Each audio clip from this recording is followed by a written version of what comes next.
Hello বন্ধুরা, welcome back to my mini blog. আর প্রতিদিন আমাদের সকালটা যেভাবে শুরু হয়, তো দেখতেই পাচ্ছ ব্রাশ করে নিচ্ছি। আর কাজকর্ম অনেকক্ষণ আগেই হয়ে গিয়েছে। আর সকালের জলখাবারের ভাতও হয়ে গিয়েছে।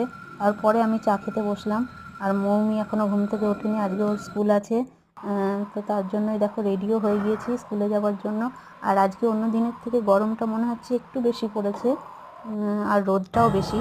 আর ওকে স্কুলে পৌঁছে দিয়ে আমি একটা জায়গায় এসে বসলাম। দেখো, এখানে আমি আগেও তোমাদের এই জায়গাটা ভিডিওতে দেখিয়েছি। এখানে আমি মাঝে মধ্যে প্রায় এসে বসি। এটা একটা রোডের ধারে খুব সুন্দর একটা বসার জায়গা, গাছের তলায় সুন্দর একটা বসার জায়গা করা আছে। তার সামনে একটা ক্যাফে আছে, খুব সুন্দর জায়গাটা। দেখো, বাড়ি আসার সময় আমি একটা চটি কিনে নিয়েছি, আর মৌমির জন্য নিয়ে নিয়েছি প্যান্ট। আজকের ভিডিওটা এইটুকুই। দেখা হচ্ছে পরের ভিডিওতে। ততক্ষণ তোমরা সবাই ভালো থেকো।